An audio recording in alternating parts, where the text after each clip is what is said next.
안녕하세요. 저는 평소 사연을 재미있게 듣고 있는 이 채널의 애청자입니다.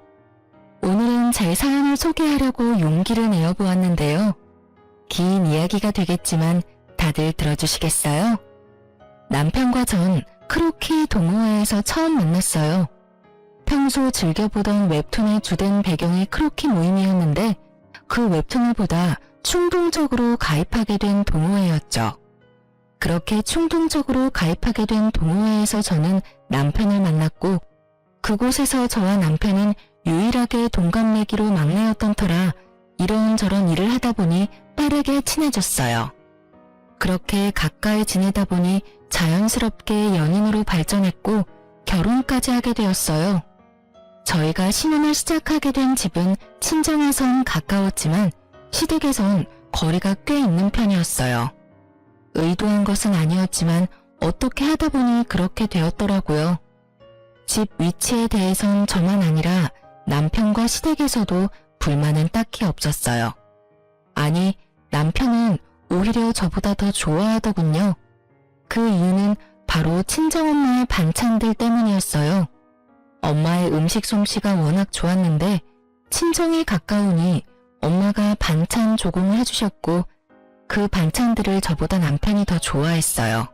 전 그 덕분에 좀 더 수월한 결혼 생각을 할 수 있었죠. 그러던 어느 날 어머님께서 갑작스럽게 집으로 찾아오셨더라고요. 저녁때가 다 되어 갑작스럽게 들이닥친 어머님의 방문이 당황스럽고 달갑진 않았지만 결혼하고 한 번도 집으로 초대하지 못했던 터라 괜히 죄송한 마음도 들어 잘 대접해드렸어요. 퇴근 후 옷도 갈아입지 못하고 어머님을 맞이했던 상황이라 새로운 요리 같은 건 해내지 못했지만 마침 엄마가 전날 주고 간 반찬들로 어머님의 밥상을 차려드렸어요. 어머님께서도 꽤 만족스러우신지 쩝쩝 소리를 내며 맛있게도 드시더라고요. 아가, 이 반찬들 네가 만든 거니? 정말 맛있구나. 아, 아니요. 사실은 그거 전부 친정에서 보내주신 것들이에요. 아시다시피 제가 집에 도착하자마자 어머님이 오셔서 따로 식사를 준비할 시간이 없어서 급하게 차리느라 있던 반찬들을 내놨어요. 그래? 사돈 솜씨가 대단하시네. 간도 딱 맞고. 나물들도 어쩜 이렇게 아삭아삭하니? 혹시 남은 반찬들 좀 있니? 아, 김치는? 김치도 담가주셨어? 남은 반찬들하고 김치가 있긴 한데 더 드릴까요? 모자라세요? 아니, 모자란 게 아니라 좀 싸가려고 그랬는데 남아있다니 다행이다. 내가 갈 때 좀 싸주렴. 김치도 있는 대로 다 싸주고 아니다, 통째로 다 주려무나. 집에 가서 옮겨 담기도 귀찮아. 고맙다, 아가. 덕분에 며칠 먹거리는 잊었구나. 황당했어요. 대부분은 시댁이나 친정에서 음식을 얻어오거나 보내주시던데 어머님은 오히려 냉장고 구석에 있는 반찬과 김치까지 싹 다 쓸어 가시니 뭐라 할 말이 없더라고요. 그래도 맛없다고 핀잔을 준 것도 아니고 정말 입맛에 맞으셔서 다 싸가신 거니 그러려니 하고 넘기려고 했어요. 하지만 어머님은 기어코 저의 잠자던 코털을 건드리고야 마시더라고요. 어머님이 냉장고를 싹 비워가시고 난 후 며칠 흐른 어느 날 점심시간에 직원 식당에서 밥을 먹고 있는데 어머님께 전화가 오더라고요. 처음엔 평범한 안부로 시작된 통화 내용이 점점 본색을 드러내기 시작했어요. 그 본색이 참 가관이더군요. 아가, 내가 사실은 부탁이 있어서 전화했어. 네? 부탁이요? 어머님 무슨 일 있으세요? 말씀해보세요. 그게 다름이 아니라 사돈께 반찬 좀 많이 해달라고 해서 나도 좀 보내주면 안 되겠니? 사돈 음식 먹다가 내가 한 거 먹으려니까 도저히 맛이 없어서 안 되겠더라고. 괜히 입맛만 높아져서 요즘 내가 밥을 잘 못 먹고 있어. 아, 그러니까 저희 엄마한테 반찬 좀 만들어달라는 말씀이네요? 그래, 하는 김에 좀 많이 만들면 되지 않니?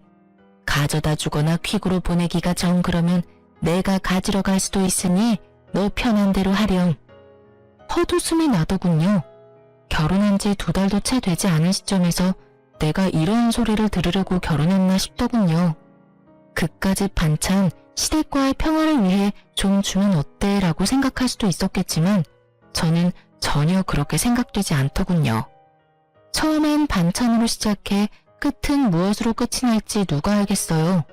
그리고 다들 아시다시피 반찬 만드는 게 보통 힘든 일이 아니잖아요.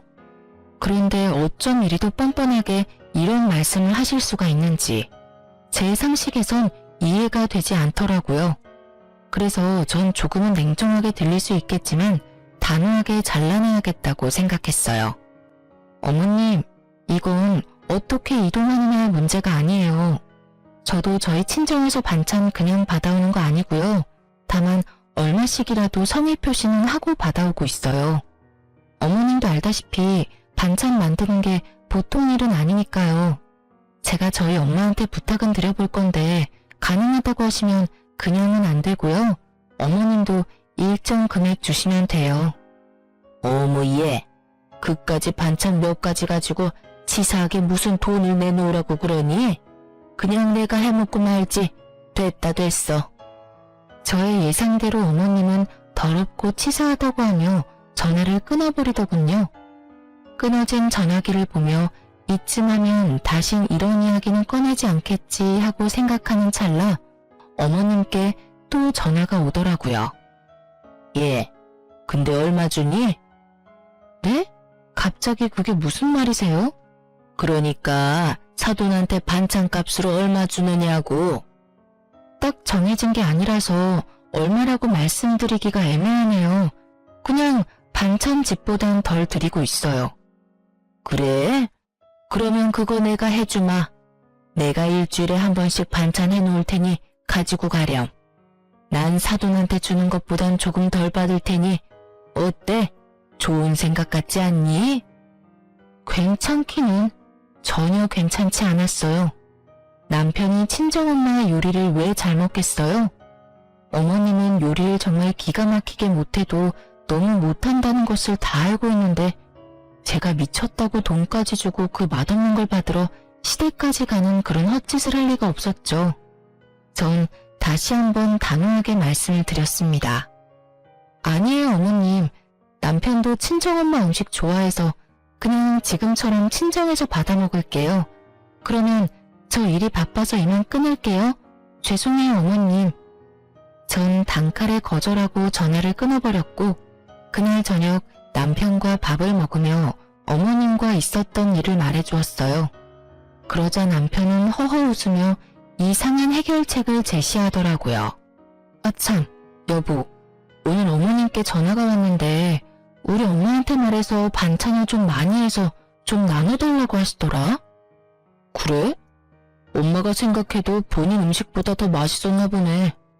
아, 진짜 우리 엄마는 요리를 못해도 너무 못해. 하여튼 그래서 뭐라고 했는데? 안 된다고 하지. 장모님도 힘드시잖아. 딱 잘라서 안 된다고 어떻게 그래.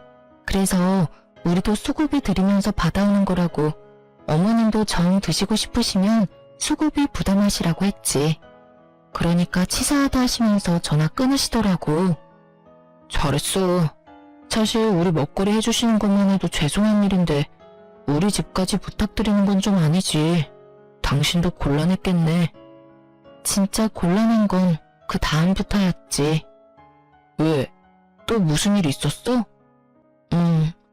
그러고 바로 어머님께 또 전화가 왔는데 글쎄 하시는 말씀이 그래서 우리 엄마한테 반찬값 얼마나 주냐고 물으시더니 어머님께서 일주일에 한 번 반찬 해줄 테니까 그 돈 어머님 달라고 하시더라. 당신 생각은 어때? 완전 싫지. 우리 엄마 요리 진짜 못한다고 했었잖아. 당신도 안 된다고 했지? 당신 핑계대면서 안 된다고 했어. 그래, 잘했어. 그나저나 엄마가 왜 그러시지? 그러게 나도 이해가 안 된다라니까 라며 맞장구를 치려는 순간 남편의 입에선 이해 못할 말들이 흘러나오더라고요. 아, 용돈이 부족하신가 본데? 맞지? 맞지? 용돈 좀 올려드려야겠어. 뭐? 여기서 갑자기 용돈 이야기가 왜 나와? 그렇잖아. 우리 엄마 요리에 취미 없으신 분인데 반찬까지 해준다는 건 뭐겠어? 돈이 필요하단 말이잖아. 그래서 용돈을 올려드린다고? 응. 장모님께도 용돈 받고 반찬값 더 드리고 있잖아. 그거랑 같아? 우리 엄만 우리 때문에 고생한다고 더 드리는 거고 어머님은 아니잖아. 지금 드리는 용돈도 과하니까 더 드릴 생각은 하지도 마. 알겠어? 남편은 제 말에 기분이 나빴는지 아무런 대답도 하지 않고 방으로 들어갔고 반찬에서 시작된 사소한 문제는 예상치 못한 방향으로 흘러가기 시작했습니다. 남편은 다음 날부터 무거운 수행을 하는 사람처럼 고갯짓으로 의사소통을 하기 시작했고 정확히 일주일을 가더군요. 그렇게 제 속을 다 뒤집어 놓던 남편은 드디어 입을 열었고 그 한마디로 저의 기분도 상할 대로 상해버렸어요. 앞으로 각자 집은 각자 알아서 챙기자. 일주일 만에 꺼낸 첫마디가 저러하니 저도 더는 남편을 어르고 달랠 마음이 싹 사라졌고 그렇게 하자고 말하곤 함께 관리하던 모든 돈을 공평하게 나눠 가졌어요. 적금, 통장, 투자하던 주식까지도요. 모든 것을 나누고 나니 생활이 심플하고 평화로워지더군요. 평화로운 만큼 대화는 줄었고 대화가 줄자 싸울 일도 없었어요.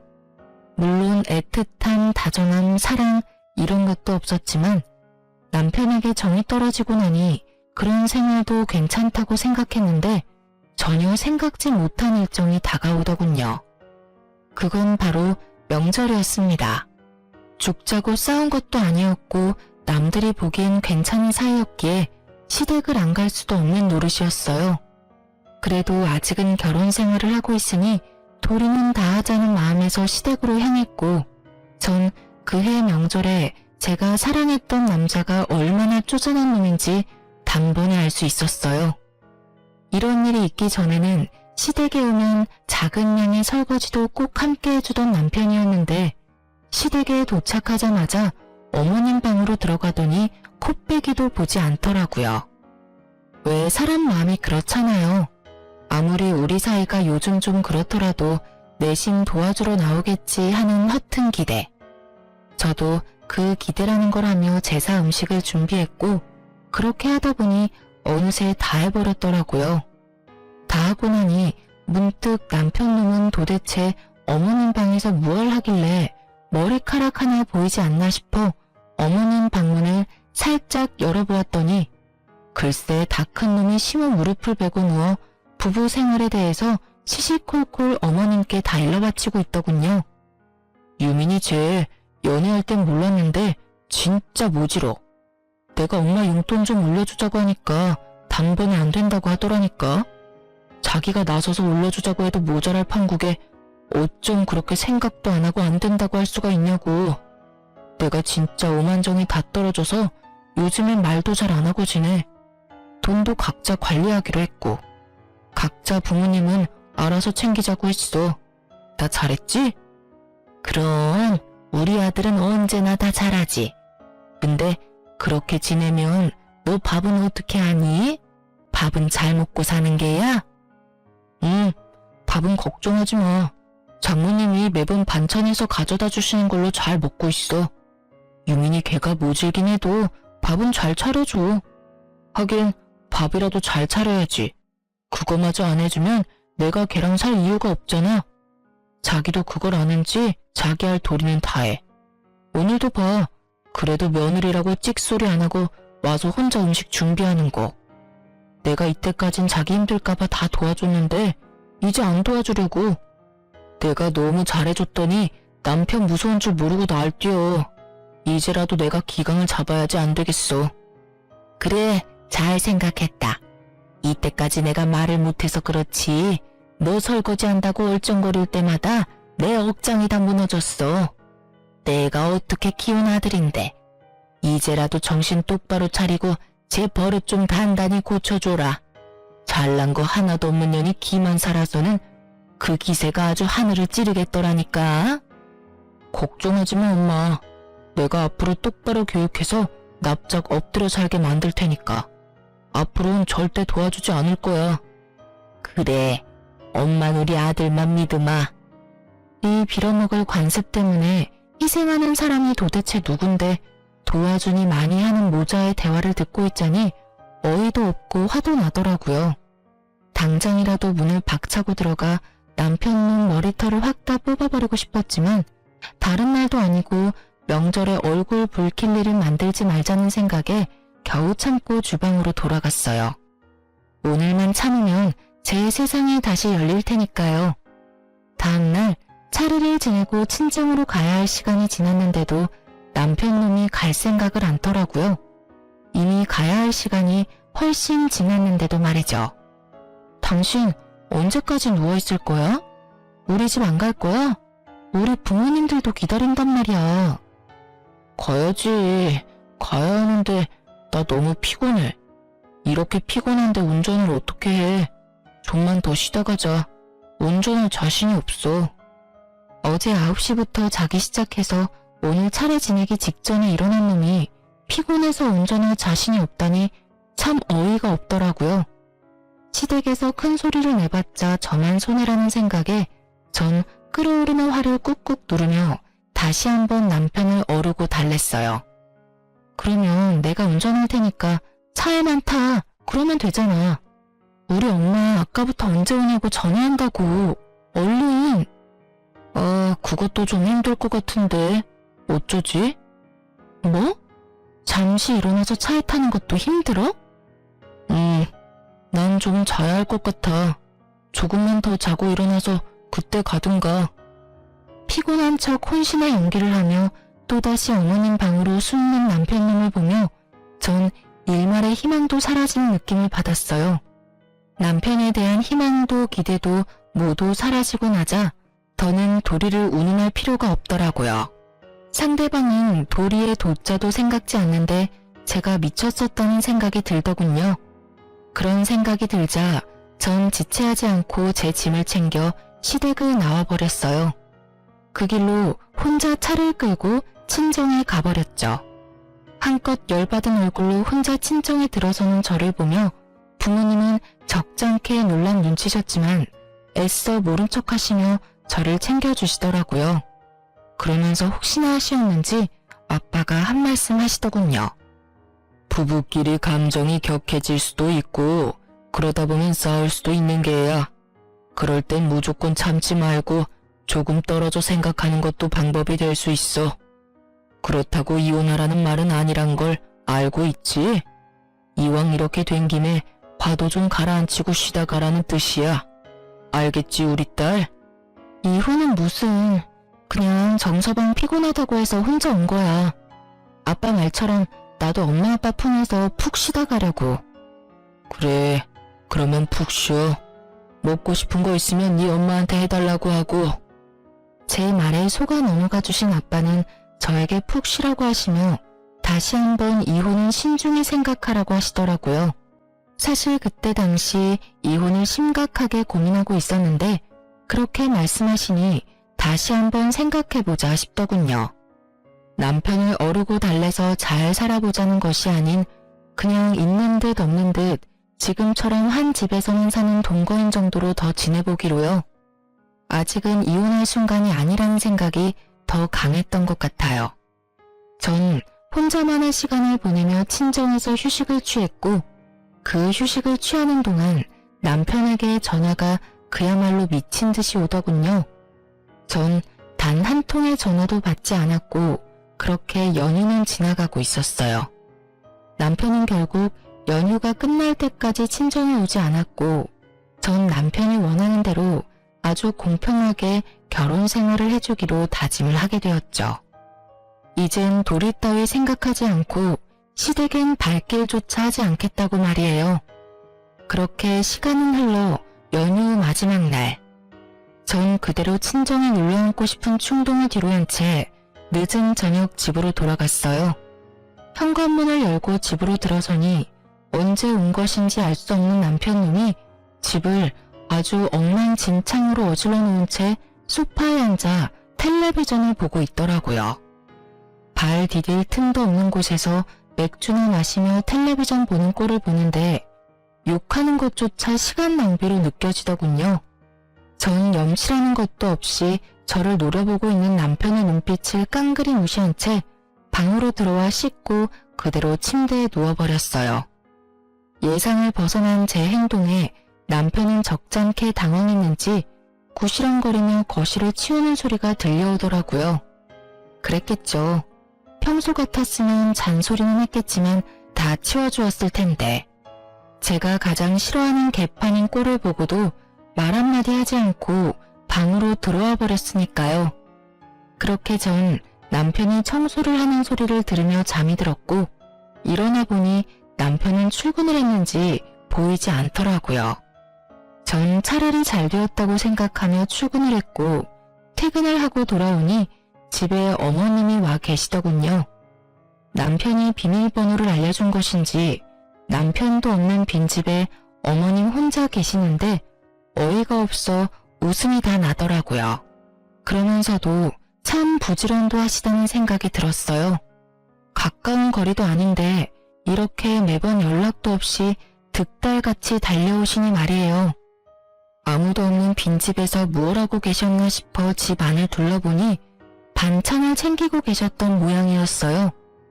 냉장고 안에 있던 반찬을 있는 대로 다 꺼내 챙겨오신 통에 옮겨 담고 있던 흔적이 식탁 위에 고스란히 남아 있었으니까요. 무슨 못 먹은 귀신이 들러붙은 거지도 아니고 아무도 없는 집에서 하물며 사돈이 해준 반찬을 훔치고 있는 어머님의 행실을 보니 화를 내봤자 뭐 하겠나 싶더라고요. 거기서 미주알 고주알 입씨름을 해봤자 똑같은 사람이 될 뿐이고 또 먹는 거로 치사하게 이랬니 저랬니 하고 싶지 않았어요. 그래서 입을 꾹 다물고 옷을 갈아입고 나와 소파에 앉아 제 할 일을 하고 있으니 반찬을 다 챙긴 어머님이 다가와 쏘아붙이기 시작하더군요. 넌 왜 인사를 안 하니? 사람을 봤으면 최소한 인사라도 해야 할 거 아니니? 오셨어요? 인사드리려고 했는데 워낙 바쁘신 것 같아서 타이밍 잡기가 어려워서 기다렸어요. 반찬은 다 챙기셨어요? 그래. 좀 가져가도 되지? 다시 해달라고 하면 되지 않니? 그렇죠 뭐. 반찬 가지고 가시려고 오셨어요? 이 저녁에 연락도 없이? 저도 감정이 많이 상해있던 터라 말이 곱게는 나가지 않더라고요. 그런 제 모습이 어머님 마음에 들 리 없었고 제법 고상한 척 말을 하던 어머님은 화가 단단히 나셨는지 언성을 높이며 폭언을 뱉어내기 시작했어요. 내가 할 일 없이 반찬이나 가지러 왔겠니? 너 왜 그날 그렇게 가곤 연락 한 통이 없니? 최소한 그렇게 가서 죄송하다는 전화라도 한 통 해야 하는 게 예의 아니니? 어쩌면 애가 그렇게 버릇이 없는지. 어른들이 버젓이 지켜보고 있는데 자기 기분 상했다고 짐 챙겨서 남편도 내팽개치고 가는 꼴이라니. 넌 기본적인 예의라는 것도 못 배웠어? 친정에서 그런 기본적인 것도 안 가르쳐주든? 도대체 친정에서 뭘 배워서 시집 온 게야? 예의는 고사하고 기본 개념도 없는 걸 시집을 보내놨으니 아마 모르긴 몰라도 사돈 걱정도 이만저만이 아니실 테다. 너 그렇게 행동하면 네 부모가 욕먹어. 알겠니? 예의뿐 아니라 개념까지 없는 사람이 누군데 감히 친정을 들먹이며 윽박지르시는지 결국 전 폭발을 해버렸고 몸을 움직이기 시작했어요. 일단 시모가 정성스레 옮겨 담은 반찬들을 싹 다 다시 옮겨 담고 냉장고에 넣은 후 그 앞을 나가섰어요. 제 모습을 넋놓고 보고 있던 어머님은 저에게 다가가 노발대발하기 시작하더군요. 너 지금 뭐 하는 짓이야?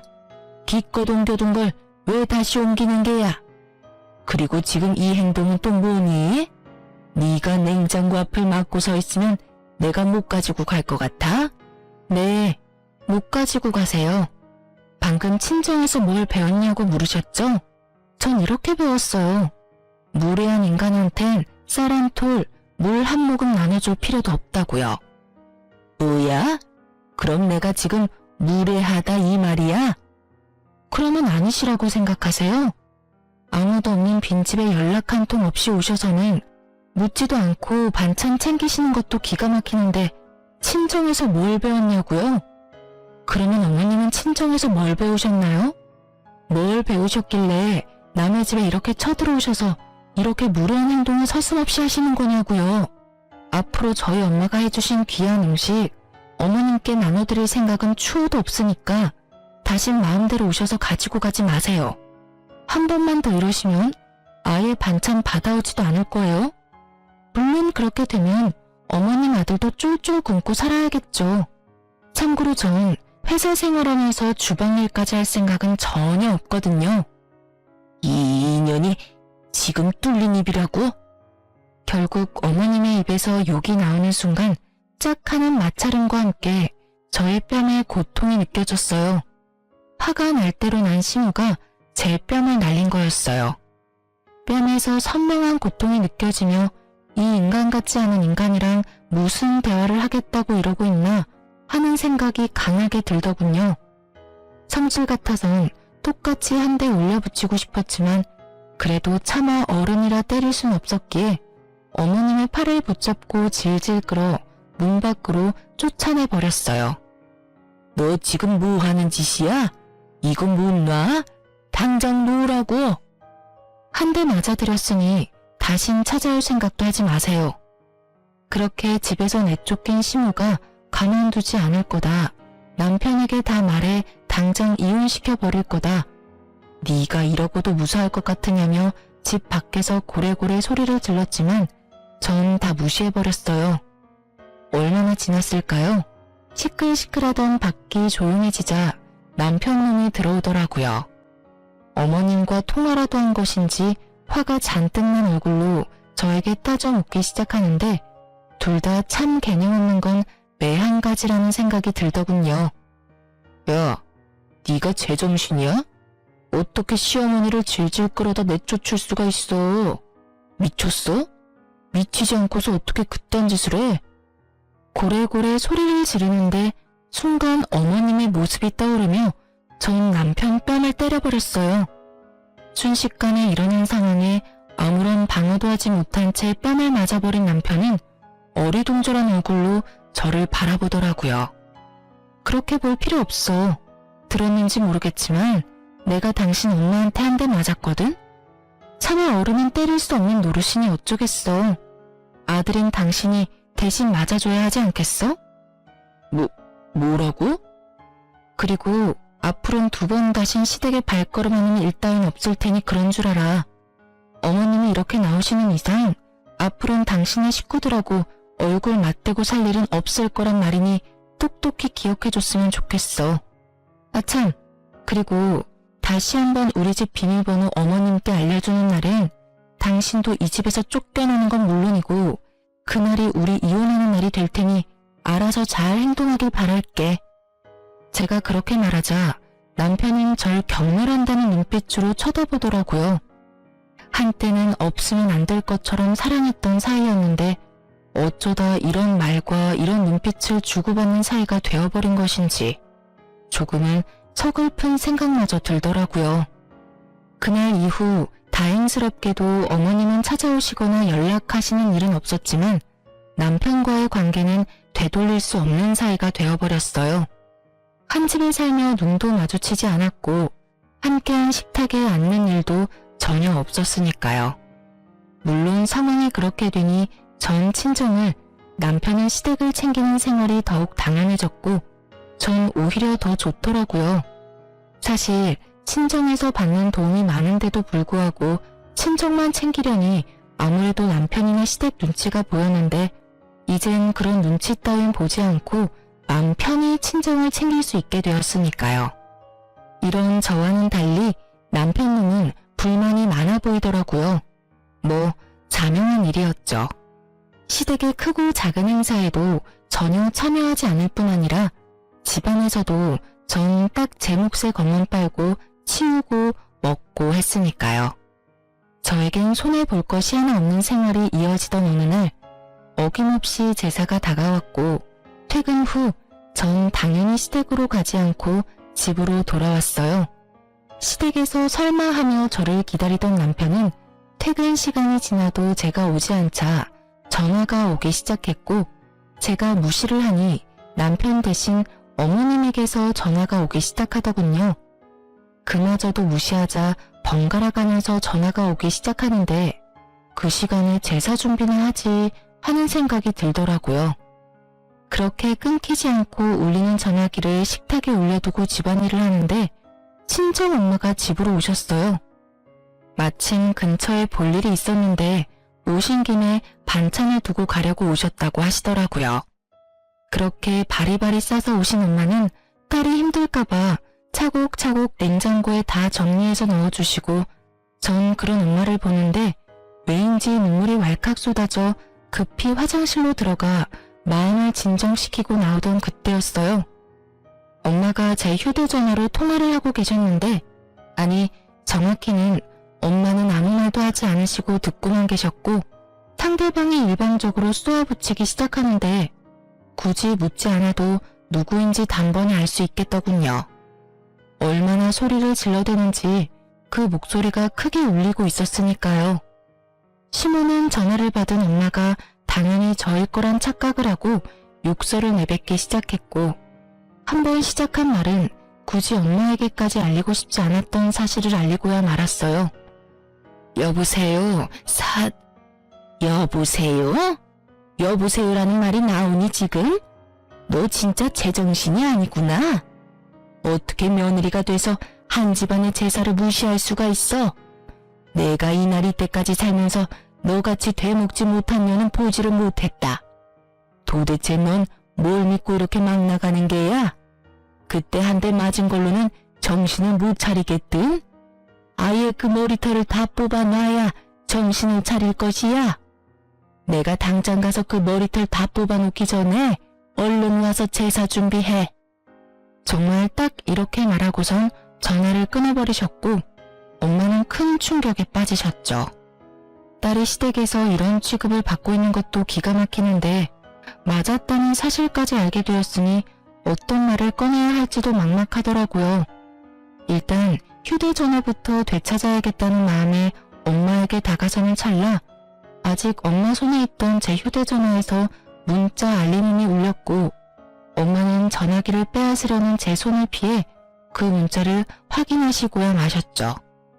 평소 귀찮아 잠금을 다 풀어놓은 것이 화근이었어요. 너 진짜 미쳤어? 당장 안 와? 아무리 요즘 우리가 남보다 못한 사이라고 해도 제삿날엔 도움은 다 해야 할 것 아니야. 지금이라도 늦지 않았어. 당장 기어와서 잘못했다고 싹싹 빌고 제사 준비해. 머리 조아리고 일이나 하란 말이야. 알겠어? 당장 와. 당장. 엄마의 분노에 기름을 들이붓는 문자에 제가 아무 말도 하지 못하고 우물쭈물하며 엄마 눈치를 살피고 있자 엄마는 저를 꼭 안아주시며 이렇게 말씀하셨습니다. 너 이혼해. 그렇게 말씀하시는 엄마의 몸이 떨리고 있더군요. 저는 이 떨림을 누구보다 잘 알고 있었어요. 엄마가 진짜 화가 나셨을 때의 떨림. 7일 떤다고들 하시죠? 딱 그 떨림이었어요. 네가 이때껏 이런 취급을 받으면서 왜 참고만 있었는지 엄마가 잘 알아. 아빠 때문이지? 아빠가 워낙 이혼 이런 거에 예민하잖아. 요즘 아빠 몸도 안 좋은데 나까지 보태기 싫었어. 이 미련한 거사. 그렇다고 이걸 다 참고 있어? 너 이렇게 사는 거 알면 아빠 더 속상해. 엄마랑 아빠가 옛날 사람이라 이혼에 부정적인 건 맞지만 그렇다고 해서 이런 대우 받으면서 참고 살라는 말은 아니야. 그러니까 이혼해 당장. 아빠한테는 엄마가 알아서 말할 테니 걱정하지 말고. 알겠어. 그렇지 않아도 이혼하려고 생각은 하고 있었어. 그래, 그건 그렇고 이 새끼는 언제 집에 오니? 오면 그 면상 좀 보고 가야겠어. 내가 이때껏 해먹인 밥이 얼만데 감히 집까지 게 너한테 이따위 말을 해? 와서 일이나 하라고? 진짜 미친 게 누군데 누구한테 미쳤다고 하는 거야? 엄마, 진정해. 나한테 다 생각이 있으니까. 제발 나 믿고 오늘은 그냥 돌아가줘. 내가 정 안 되겠다 싶으면 엄마한테 말할 테니까. 제발, 응? 더는 엄마에게 못 볼 꼴을 보이고 싶지 않아 혼신의 힘을 다해 엄마를 설득했고, 엄마는 저의 간절한 부탁에 겨우 진정하시고 집으로 돌아가셨어요. 그렇게 혼자가 된 저는 남편에게 온 문자를 읽고 또 읽었어요. 그렇게 뇌리에도 그 문자가 박힐 때쯤 남편과 어머님이 집으로 들어오시더군요. 얼마나 화가 났는지 쿵쿵거리는 발걸음이 너무 커 머리가 다 울릴 지경이었어요. 그렇게 쿵쿵거리며 저의 앞에 선 두 사람은 저를 노려보았고 처음 입을 뗀 건 어머님이셨어요. 난 너 같은 며느리 필요 없으니 당장 짐 싸서 이 집에서 나가거라. 지금 당장 짐 싸. 지금 저보고 나가라고 하셨어요? 그래. 당장 이 집에서도 나가고 서류 준비되는 대로 보낼 테니 이혼도 해. 내가 이혼만큼은 아닌 것 같아서 참고 또 참았는데 도저히 안 되겠구나. 아주 시댁을 우습게 보고 있어 이게. 생각 같아선 그 머리털을 다 뽑아놓고 싶은데 이제 가족도 뭣도 아닌데 굳이 힘 빼서 뭐하나 싶어서 참고 있으니 얼른 내 눈앞에서 사라지거라. 꼴도 보기 싫으니까. 착각은 자유라더니 전 엄청난 착각을 하는 아줌마에게 사실을 말해주었어요. 저기요, 이 집에서 나갈 사람은 제가 아니라 그쪽이랑 그쪽 아들이에요. 저기요? 그쪽? 네, 이혼할 마당에 제가 어머님하고 불러드릴 이유가 없잖아요. 그리고 저도 꼴도 보기 싫어서 그러는데 좀 나가주실래요? 얘가 아까부터 무슨 쉰 소리를 하는 게야? 우리가 여기서 왜 나가니? 여긴 우리 아들 집인데.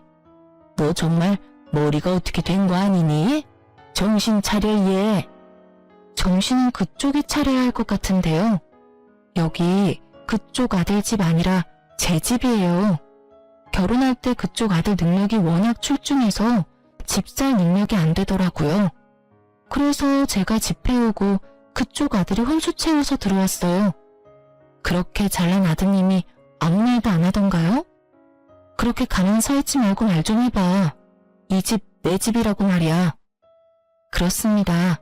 집은 제가 샀고 그랬기에 그 명의 역시 저의 명의였어요. 남편과 결혼할 당시 남편보다 제가 모은 돈이 훨씬 많았고 전 그런 건 중요하게 생각하지 않아 제가 집을 사고 남편이 혼수를 채웠던 것이었어요. 물론 대출금이 있었던 터라 남편과 함께 갚으며 대출금을 반틈 이상을 갚게 되면 공동 명의로 바꾸기로 했었는데 남편님은 딱 2달 대출을 함께 갚고 돈 관리를 알아서 했으니 집에 대한 어떤 권한도 없었죠. 이러한 사실을 전혀 알지 못하고 기고만장한 어머님의 기세를 눌러주곤 남편을 바라봤어요. 방금 전까진 저를 가만두지 않겠다는 기세로 보던 눈빛도 많이 유해졌더라고요. 분위기가 심상치 않음을 느꼈던 거겠죠. 그게 엄마, 이 집 저 사람 놈이야. 내가 결혼할 때 모은 돈이 얼마 없어서 집은 저 사람이 장만하고 가정가구를 내가 마련했어. 그러니까 내가 흥분하지 말고 차분히 말하라고 했잖아. 엄마는 괜히 나서서는 일을 이렇게 만들어? 너 지금 그걸 말이라고 해? 그리고 모은 돈은 왜 없어? 꼬박꼬박 적금 들고 있다고 하지 않았어? 아, 됐어. 이제 와서 그런 게 뭐가 중요하겠니? 어찌 되었든 이혼해. 난 더는 네가 저딴 년이랑 사는 꼴 못 보겠으니. 어머님은 본격적으로 이혼을 강요하기 시작했고 남편은 아무 말도 하지 못한 채 가만히 있더라고요. 두 사람이 그러든가 말든가 전 준비한 이혼 서류를 내밀며 말했어요. 어머님이 이렇게 간절히 바라시는데 우리 이혼하자. 뭐?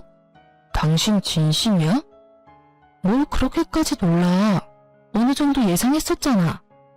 사실 우리가 같이 살기만 했지 부부 아닌 사이가 된 건 꽤 오래됐잖아. 나도 지쳤고 너도 힘들 테고 그냥 우리 이혼하자. 그래, 하자 이혼. 이혼할 테니까 지금 살고 있는 집 처분해서 반트는 나 줘. 나도 대출금 갚았으니까 그 정도 재산 분할은 해줘야지. 딱 2달 갚은 것이 기억도 나지 않는 것인지 분할을 운운하는 놈을 보고 있자니 웃음이 나더군요. 그 뻔뻔함에 이 상황에 웃음이 다 난다. 대단하다 대단해. 네가 혹시나 이렇게 나올까봐 내가 좀 알아봤는데 고작 2달 대출금 함께 갚았다고 해서 재산을 분할해줄 필요가 없다고 하더라고. 오히려 네가 나한테 위자료라는 걸 줘야 한다고 하던데? 내가 왜 위자료를 내놔야 해? 내가 뭘 잘못했다고? 잘 생각해봐. 나한테 잘못한 게 한둘이 아닐 텐데? 잘 생각해도 내가 잘못한 게 전혀 없는데? 뭐, 우리 엄마가 시집살이 시킨 거? 그 정도는 기본 아니야? 다들 그 정도 시집살이는 다 하고 살아. 그리고 증거 있어? 우리 엄마가 너 괴롭혔다는 증거가 있냐고. 증거? 증거 충분하지. 네가 나한테 욕한 것도 문자로 고스란히 남아있고 네 엄마가 나한테 막말한 통화도 다 녹음돼 있어. 우리가 참 편리한 세상에서 살고 있어서 자동 녹음이라는 게 되거든. 이것저것 증거가 나한텐 참 많은데 그중 최고의 증거가 여기 있지.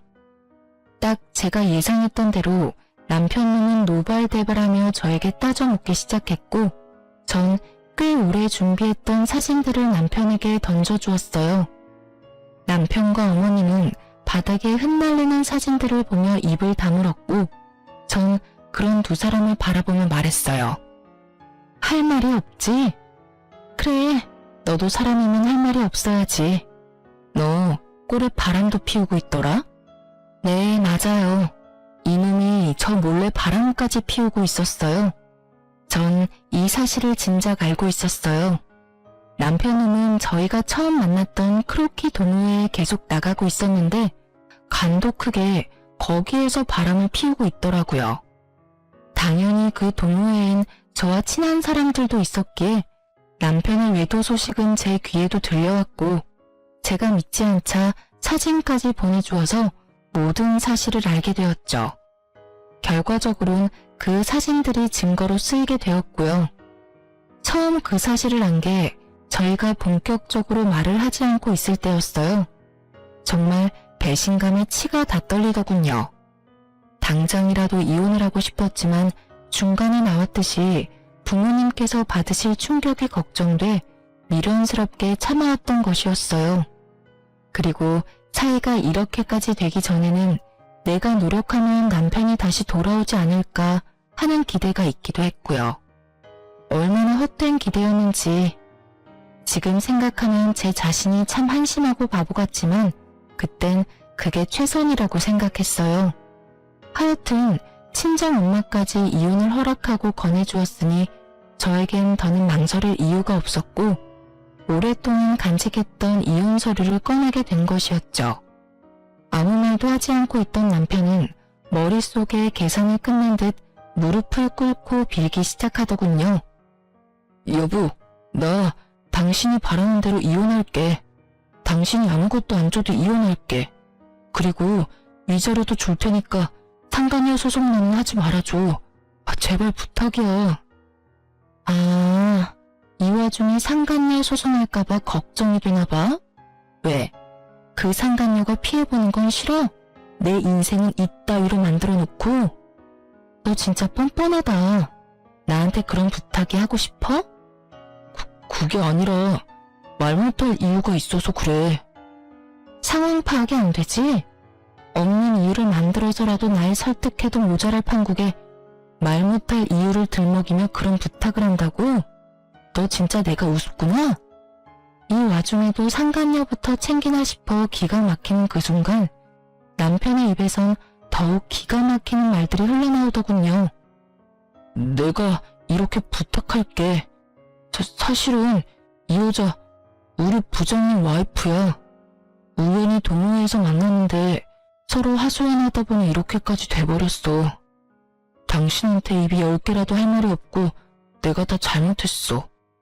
내가 이렇게 빌 테니까 제발 상간녀 소송은 안 하면 안 될까? 갑자기 태세를 바꾼다 싶더니 다 이유가 있더군요. 다른 사람도 아닌 직장 상사의 아내라니. 간이 크다 했더니 정말 강 큰 짓은 따로 하고 있었더라고요.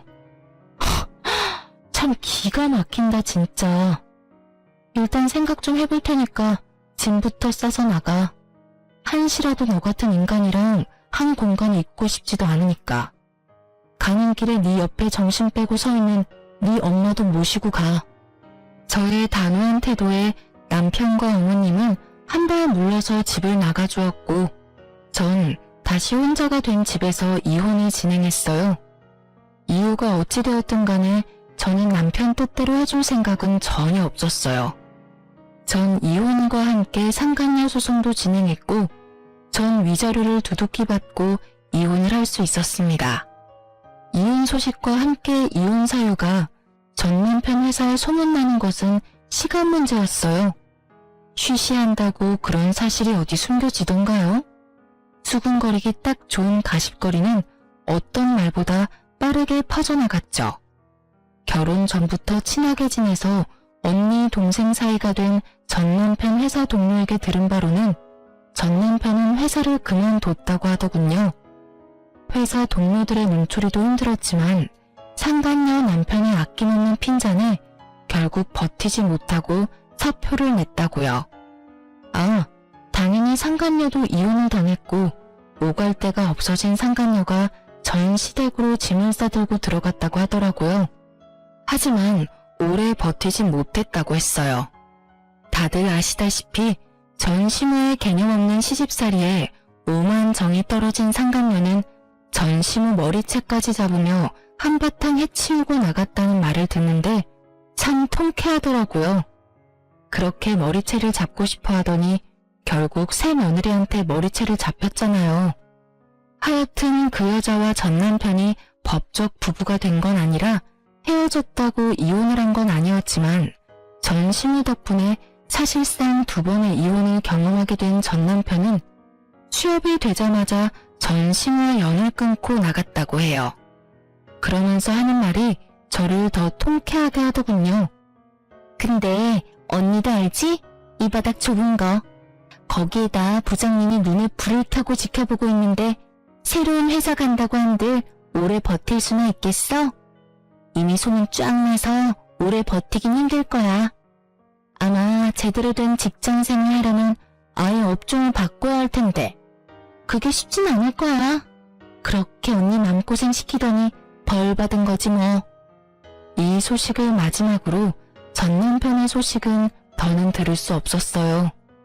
저도 더는 전 남편 소식을 전하지 않아도 된다고 하기도 했고 그 동생도 더는 전 남편의 소식이 들리지 않는다고 하더라고요. 그렇게 1년 조금 넘은 결혼 생활이 끝이 났네요. 전 여전히 회사 생활을 잘하며 잘 지내고 있어요. 결혼 생활이 짧았던 것에 비해 워낙 끔찍했던 터라 이제 제 인생에 남자는 없다고 생각했었는데 시간이 흐르니 그 생각도 달라지더라고요. 현재 전 1년 넘게 만난 남자친구가 있어요. 지금 만나는 남자친구는 직장 동료인데요. 저의 이혼 사실을 알고도 저를 오래 기다려준 덕분에 만남을 시작하게 되었어요. 결혼을 전제로 진지하게 만남을 가지고 있긴 하지만 이 만남이 정말 결혼으로 이어질지 연애에서 끝이 날지는 아무도 모르는 일이겠죠? 결과가 어떻게 되든 전 앞으로 어떠한 이유가 있더라도 참으면 안 될 일에 참고 살진 않기로 결정했고 저를 좀 더 사랑해주며 살아가려고요. 제 인생에서 가장 중요한 것은 저이니까요. 이로써 저의 사연은 끝이 났네요. 저의 긴 사연 들어주셔서 감사합니다.